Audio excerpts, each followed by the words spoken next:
දුරංග සහෝදරයා ඔයා දැන් පළාත් පාලන මැතිවරණයේ ඇහැලියගොඩ ප්‍රාදේශීය සභාව වෙනුවෙන් ජාතික ජනබලවේගයෙන් ඉල්ලනවා. දැන් ඔයා ලයිස්තු අපේක්ෂකයෙක් විදියට තමයි ඉන්නේ. දැන් මේ සමානුපාතික ඡන්ද ක්‍රමයේ යටතේ ඔයාට කොහොමද මිනිස්සුන්ට ඡන්ද දෙන්න පුළුවන්? අන්නේ ක්‍රියාවලිය පොඩ්ඩක් පැහැදිලි කරලා කියනවාද? ඔව් ඇත්තටම ගොඩක් අය මගෙන් අහනවා ඔයාට ඡන්ද දෙන්න පුළුවන්ද කියලා. මගේ අතරම හැලියගොඩ ආසනය ගත්තොත් එහෙම මගේ යාළුවෝ ලොකු ප්‍රමාණයක් ඉන්නවා. ලොකු පිරිසක් ඉන්නවා. ඒ වගේම නෑදෑයෝ හිතවත්. එතකොට එයාලා මගෙනුත් කතා කරලා අහනවා ඔය ප්‍රශ්නෙම ඔයාට අපිට ඡන්ද දෙන්න පුළුවන්ද කියලා. ඔව් පුළුවන්. එයාලා කෝල් කරලා අහනවා මගේ පුතේ ඔයාට ඡන්ද දෙන්න පුළුවන්ද? මචං ඔයාට ඡන්ද දෙන්න පුළුවන්ද? ඔව් පුළුවන්. මම ඒක කොහොමද කියලා ඔයාලට පැහැදිලි කරා. ඇහැලියගොඩ ප්‍රාදේශීය සභාවේ මන්ත්‍රී ධූර 31ක් තියෙනවා. එතකොට මේ මන්ත්‍රී ධූර 31න් 31 හම්බෙන්නේ මන්ත්‍රී ධූර 19ක් සහ 12ක් විදියට සමානුපාතික ලැයිස්තුවෙන් 12ක් ඉන්නවා. කොට්ටාස අපේක්ෂකයෝ විදියට ඉදිරිපත් වෙලා ඉන්න අපේක්ෂකයන්ගෙන් 19 දෙනෙක්පත් වෙනවා. එතකොට කොට්ටාස 18ක් තියෙනවා හැලියගොඩ ආසනයේ. ඒ 18න් බහු ආසනයක් තමයි කැන්දංගම කොට්ටාස. එතකොට ඒ කැන්දංගම කොට්ටාසෙන් දෙදෙනෙක්පත් වෙනවා. එහෙම තමයි කොට්ටාස 18න් 19 දෙනෙක් මන්ත්‍රී ධූර අපේක්ෂකයෝ පත් වෙනවා. එතකොට අපි අනිවාර්යයෙන්ම මේ කොට්ටාස 18ම ජයග්‍රහණය කරනවා. ඒ වගේම අපිට එතනින් මන්ත්‍රී ධූර 19ක් හම්බ වෙනවා. ඊට පස්සේ මම ඔයාලට කියන්නම් උදාහරණයක් විදියට ගන්න මම බුලුගහපිටිය. බුලුගහපිටිය ගත්තොත් එහෙම බුලුගහපිටිය ඡන්ද සාමාන්‍යයෙන් 3000කට ආසන්න ප්‍රමාණයක් තියෙන ගම කොට්ටාස. ඒ කොට්ටාසය ඇතුළත අපි ඡන්ද 2400ක් විතර ගත්ත කියලා හිතන්නකෝ. ඒ ඡන්ද 2400 කියන්නේ 80%ක වගේ ප්‍රතිශතයක්. එතකොට ඒ කොට්ටාසේ ඉන්න අපේක්ෂකයා ඒ කොට්ටාසෙන් තේරීපත් වෙනවා. එතකොට බුදුගහපිටියේ අපේක්ෂකයා ඒ කොට්ටාසෙන් മന്ത്രിවරයෙක් විදියට ප්‍රාදේශ සභාවට තේරීපත් වෙනවා. එතකොට ඒ වගේ යකුදාගොඩ, කැන්දංගමුව, තොරණගොඩ, මින්නාන, කැටහැත්ත, කලටුවාව ඒ වගේ අපේ ආසන 18න් 19 දෙනෙක් මන්ත්‍රී ධූර තේරීපත් වෙනවා හැලියගොඩ ප්‍රාදේශ සභාවෙන්. අපි අනිවාර්යෙන් මේ 18 කොට්ටාස දිනනවා. ඒ වගේම අපි 19ක් මන්ත්‍රී ධූර සංඛ්‍යාවක් ගන්නවා. ඊට පස්සේ මම ඔයාලට කියන්නම් කොහොමද අර ඔයාලා ඇහුවා නේද සමානුපාතික ලැයිස්තුවෙන් තම ඉන්නේ සමානුපාතික ලැයිස්තුවෙන්නේ. සමානුපාතික ලැයිස්තුවෙන් කොහොමද මන්ත්‍රී ධූර 12 හිමි වෙන්නේ කියලා. ඒ 12 හිමි වෙන්නේ 140ක වගේ ප්‍රමාණයක්.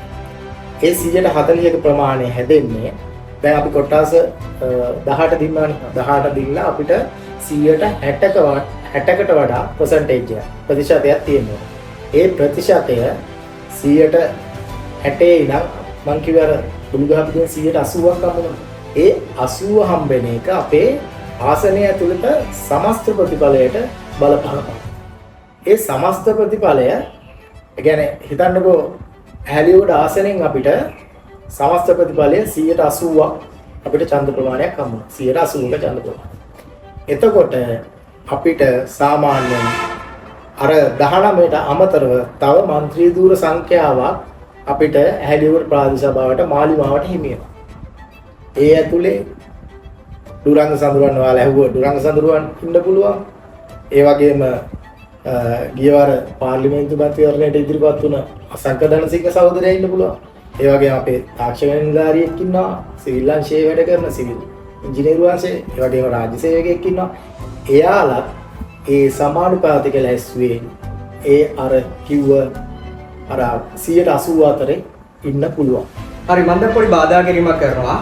ඒක තමයි දැන් මේ ඡන්ද ක්‍රමයේ යටතේ දැන් ඔය එක එක පක්ෂවල ඉන්නවනේ. පොඩි පක්ෂ ඉන්නවනේ. මේ පොඩි පක්ෂවල අය දැන් මේ ඉදිරිපත් වෙලා ඉන්නේ තමන්ගේ පක්ෂයේ අර අවුරුදු ගානක් ආපු පක්ෂයේ රැක ගැනීම විනා මිනිස්සුන්ට සේවය කිරීම නෙවෙයි කියලා තමයි මට හිතෙන්නේ. හරිද? ඒක සමහර වෙලට තේරෙන්නේ නැතුව ඇති පක්ෂයේ ඉන්න පොඩි අයට. හරිද? මොකද මේ ඒ කියන්නේ මම එහෙම කියන එකේ කාරණාව තමයි අයියේ දැන් ඔයා හිතන්න දැන් පොඩි පක්ෂකින් තේරිපත් වුණොත් ඇත්තට මෙයාලට දෙයක් කරන්න බෑනේ ඒක ඇතුලේ. එයාලට පුළුවන් පක්ෂය රැකගෙන ඉස්සරහට යන්න තව අවුරුදු ගාණක්. මිනිස්සුන්ට මේ දෙයක් කරන්න බෑ නේද? නිකන් මට හිතන විදිහට දැන් ඔයා මොකක්ද ඒක ගැන හිතන්නේ? මම ඒකට එකතු කරන්න මං කියවර දුල්ගහ පිටියෙන් අපිට 180ක් හම්බෙද්දී 120 දුල්ගහ පිටිනේ අපි නිසා ආසනයේම ගම් බැහැලියට ආසනයේ 180ක් හම්බෙද්දී 120ක් හම්බෙනවා නේද 120ක ඡන්ද ප්‍රමාණය තමයි අර ගමේ ඉන්න අපේක්ෂකයාට අර මම පොඩ්ඩක් කියනයි සමහර විට අපේක්ෂකයා අහිංසක වෙන්න පුළුවන් හැබැයි එයාවත් දන්නේ එයාට හම්බෙන ඡන්දෙන් එයාට තේරිපත් වෙන්න පුළුවන් කියලා මොකද එයාට තේරිපත් වෙන්න බෑ. මොකද ආසන 18ේම ජයග්‍රහණය නියත වශයෙන්ම මාලිමාවට හම්බ වෙනවා.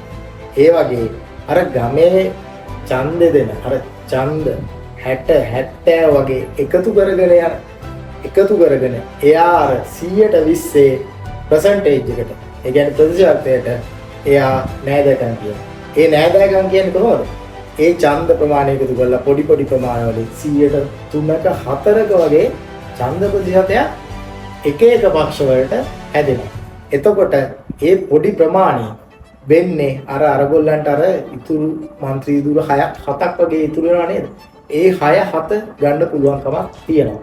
එතකොට ඒ മന്ത്രി දුර 6-7ට යන්නේ ඔයාලගේ ගමේ අපේක්ෂකයා නෙවෙයි. ඔයාට ඒක තේරෙන්නේ නේද? ඔව් පක්ෂේ ඉන්න තෝරාගන්න. පක්ෂයේ ඉන්න තෝරාගත්ත පිරිස.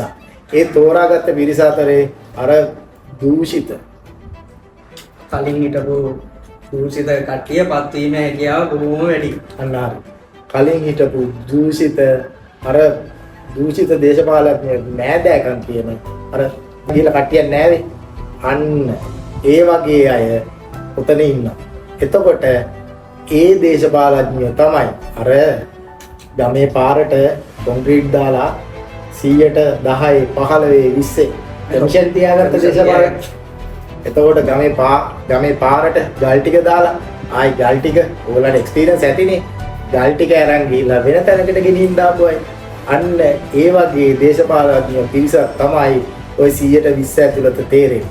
ඒක නිසා ඔයාලා හොඳට හිතන්න ඔය 120ක් දෙන්න එපා. හැබැයි සමහර විට කරන්න දෙයක් නැහැ. අපිට මම කියන්නේ අපිට උපරිම සහායය දීලා ඔයාලට මේ හම්බෙලා තියෙන්නේ හොඳම chance එකක්.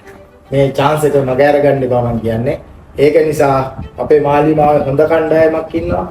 ඒ වගේම ඉතාම බැලන්ස් කණ්ඩායමක් ඉන්නවා. සමබර කණ්ඩායමක් අපිට ඡන්දෙ දීලා අර පරණ පාලනය කරපු ප්‍රාදේශීය පාලනය කරපු අර 2018 දී අසල කර්මාකරණයට මන්ත්‍රීවරු රොත්තක් රට ගිහිල්ලා තියෙනවා. ඒ වගේ පිරිසක් මෙතනට ගේන්න එපා. ඔයාලා ගේන්න දූෂණයෙන් තොර කාර්යක්ෂම වැඩ කරන්න පුළුවන් ජාතික ජන බලවේගයේ ඉතාමත් හොඳ කණ්ඩායමක් ඉන්නවා. ඒ පිරිසට ඡන්ද දීලා ඔයාලා ගේන්න ඒ වගේ පිරිසක්. අපි ඔයාලගේ ජීවිත ලස්සන කරන්න මම තරුණයෙක් වශයෙන් පෙනී සිටිනවා සහ අනිවාර්යයෙන්ම මේ දේ කරනවා. අපි ඇහැලියවට ජනතාවට පොරොන්දු වෙනවා. අපි මේ දූෂණය නාස්තිය නැති කරනවා. ඒ වගේම දැන් කොහොමද තියෙන ප්‍රබුද්ධ දේශපාලනය ඉවරලා තියෙනවා. ඒක නිසා අපි වගේ තරුණයන්ට ඉස්සරහට ඇවිල්ලා ගමට නායකත්වය දෙන්න, රටට නායකත්වය දෙන්න මට වගේම ඔයාලට මම ආරාධනා කරනවා එන්න දේශපාලනයට. අපි දේශපාලනය ඉගෙන ගමු. ඒ වගේම මෙවර පළාත් පාලන ආයතනයේ වැඩි ඡන්ද ප්‍රමාණයකින් ඔයාලා ඇවිල්ලා මට ඡන්ද දෙන්න පුළුවන්ද කියලානේ. ඔව් පුළුවන්. සමානුපාතික ලයිස්තුවේ ඉන්න හැම කෙනාටම මාලිමාවේ ඉන්න හැම කෙනාටම ඔයගොල්ලන්ට ඡන්ද දෙන්න පුළුවන්. ඒ වගේම අපි ඒ ඔක්කොටම ඡන්ද දීලා මේ පාර ඇහැලියගොඩ ප්‍රාදේශීය සභාව පුළුවන් තරම් ප්‍රමාණයකින් අපි පුරවමු. ඒක නිසා අපි මේ පාර අපිට ඡන්ද දෙන්න ඕනේ අංකයක් නැහැ. මල්ලි මනාප නැහැ. එතකොට නමක් නැහැ. ඔයාලා කොට්ටාසෙක ඉන්නවා නම් ඒ කොට්ටාසය ඇතුළත ඔයාලට තියෙන ගිහිල්ලා මාලිමාවට කතරේ ගහලා ජාතික ජන බලවේගය ජය තහවුරු කරන්න. මාලිමාවේ ජය තහවුරු කරමු. හැලිවුඩ ප්‍රාදේශ සභාවේ උපරිමයෙන් අපේ ජාතික ජන බලවේගයේ මන්ත්‍රී ධූර සංඛ්‍යාව පුරවමු. අර ගමේ කෙනා කියලා මගේ කෙනා කියලා එයා මගේ නම් ගමේ නම් එයාට අපි මොනවා හරි එයා මලගෙදරට આવත් අපි මලගෙදරට යන්. එයා අපේ වෙඩින් එකට આવත් වෙඩින් එකට යන්. හැබැයි එයාට ප්‍රසන්ට් එකක් ඕන ඒකත් අපි අරන් දෙමු. හැබැයි මේ පුංචි ඡන්දය පුංචි ආණ්ඩුව අපි මේ පුංචි ආණ්ඩුවත් ගමේ බලයත් තහවුරු කළා. අපි මේ පාර පළාත් පාලන ආයතන ජාතික ජන බලවේගයේ මාල්මාවේ මන්ත්‍රී ධූර වැඩි සංඛ්‍යාවකින් පුරවමු කියලා මම ඔබට ආරාධනා කරනවා. ඒ වගේම මාල්මාවට ජය වේවා. ජාතික ජන බලවේගයට ජය වේවා.